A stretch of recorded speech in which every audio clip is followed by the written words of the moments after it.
जय Hind friends. Archaeological survey of India के बारे में आज हम पढ़ेंगे और देखेंगे कि ये आर्कियोलॉजिकल सर्वे ऑफ इंडिया का रोल क्या है, इसका फंक्शंस क्या है, फाउंडेशंस कैसे हुई, किसके द्वारा हुई, सारी डिटेलिंग यहाँ पे इस वीडियो में पढ़ेंगे। सबसे पहले बता दूं, ASI से क्वेश्चंस जो है भर भर के पूछे जाते हैं, इसलिए ये जो ऑर्गेनाइजेशन है बहुत ही ज़्यादा इंपॉर्टेंट हो जाती है अगर आप किसी भी कॉम्पिटिटिव एग्जाम्स की तैयारी कर रहे हैं तो जान जाइए, ये बहुत ही इंपॉर्टेंट बॉडी है, इसके बारे में आप जानते हैं। आर्कियोलॉजिकल सर्वे ऑफ इंडिया, जिसे हम ASI कहते हैं, ये पुरातात्विक विभाग भी हिंदी में इसे बोला जाता है। तो ये जो भारतीय गवर्नमेंट है, इंडियन गवर्नमेंट की एक इंपॉर्टेंट एजेंसी है जो जिम्मेदार रहना है किस चीज के लिए, तो आपको किसी भी प्रकार से आर्कियोलॉजिकल रिसर्च के लिए कंजर्वेशंस करने की बात हुई, प्रिजर्वेशंस करने की बात हुई, कल्चरल हिस्टोरिकल मॉन्यूमेंट भारत के किसी भी कोने में, तो यही जिम्मेदारी है जो बॉडी लेती है। यानी अगर ताजमहल की बात करें, रेड फोर्ट की बात करें, तो ये जो बॉडी है इसकी जिम्मेदारी प्रिजर्वेशन, कंजर्वेशन, सुरक्षित रखने के लिए जिम्मेदारी यही ASI है जो लेती है। आशा करते हैं ये चीजें इतनी क्लियर हो गई होंगी। फॉर एग्जांपल अगर बात करें भीमबेटका केव की, जो मध्य प्रदेश के रायसेन जिले में है, तो यही है जो उसकी गारंटी लेती है उसके कंजर्वेशन प्रिजर्वेशन की, ताकि वहां पे कोई भी चीजें गड़बड़ी न हो। तो वो अपनी एक प्रकार से हेरिटेज बनी हुई है वो सारी चीजें, तभी वो जो नॉलेज है वो एक पीढ़ी से दूसरे पीढ़ी तक जाती है। यानी सही मायने में जो रिसर्च होगी इसी के अंतर्गत ये चीजें आ जा रही हैं। इसकी स्थापना की अगर बात करी जाए तो 1861 में अलेक्जेंडर कनिंघम के द्वारा, ये एक ब्रिटिश गवर्नमेंट के ऑफिसर्स थे, आपको पता होना चाहिए, डेट भी यहाँ पे कई सारे एग्जाम्स में पूछता है।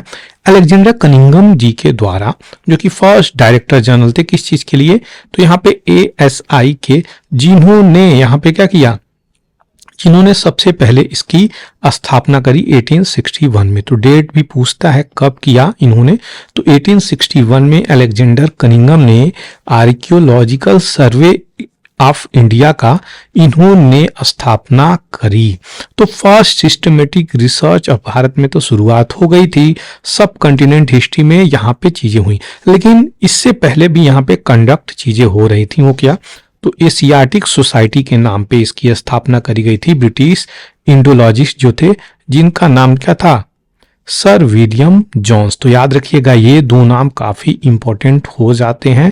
सर विलियम जॉन्स, जो कि 1784 को इन्होंने एशियाटिक सोसाइटी की स्थापना करी।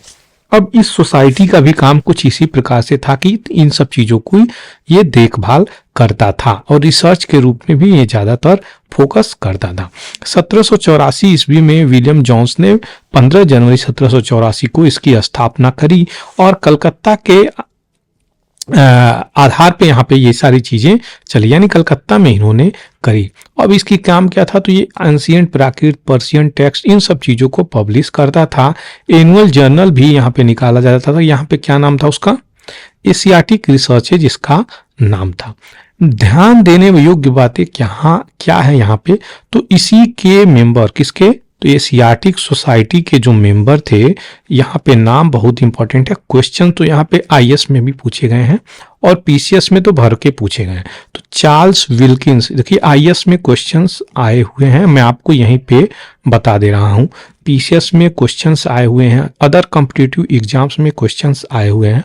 तो चार्ल्स विल्किंस जो है यहाँ पे, इन्होंने पब्लिश किया पहला first English translation of Bhagavad Gita. तो 1785 में इन्होंने भगवत गीता का चार्ल्स विल्किंस ने ट्रांसलेशंस किया इसी बॉडी के अंतर्गत, एशियाटिक सोसाइटी। किसके पैट्रोनेज में, यानी किसके अंतर्गत ये चीजें आती थी, तो वारेन हास्टिंग के समय में, जो उस समय गवर्नर जनरल ऑफ बंगाल हुआ करते थे, वारेन हास्टिंग के समय में। मोस्ट इंपॉर्टेंट सोसाइटी थी ये उस समय की, जो डेसिफरमेंट करी क्या, तो ब्राह्मी स्क्रिप्ट किसके द्वारा डिसिफर करी यानी खोज करी गई, ये बातें बहुत बार पूछा है ये क्वेश्चंस। तो 1837 में ये क्वेश्चंस आया हुआ है। मैं आपको बता दूं ये क्वेश्चंस पीसीएस में कई बार, अनगिनत बार मैं कहूंगा, इसके क्वेश्चंस आए हुए हैं। तो जेम्स प्रिंसेप ने इसकी खोज करी, यानी ब्राह्मी लिपि की खोज अगर किसी ने करी तो जेम्स प्रिंसेप ने 1837 में इसकी खोज की। ये उस समय किसके थे, तो यहाँ पे एशियाटिक सोसाइटी के अंतर्गत एक मेंबर के रूप में कार्यरत थे। तो ये पूरी की पूरी डिटेलिंग आपको ASI की मैं दे दिया। आशा करता हूँ चीजें आपको समझ में आई होगी। कोई भी डाउट आप कमेंट सेक्शंस में इजीली लिख सकते हैं ताकि मैं आपको आंसर दे सकूं। वीडियो अगर अच्छा लगा हो, बेनिफिशियल्स लगा हो तो चैनल को सब्सक्राइब करना और अपने मित्रों के साथ शेयर करना बिल्कुल भी नहीं भूलें। थैंक यू फॉर वॉचिंग पूरा एकेडमी।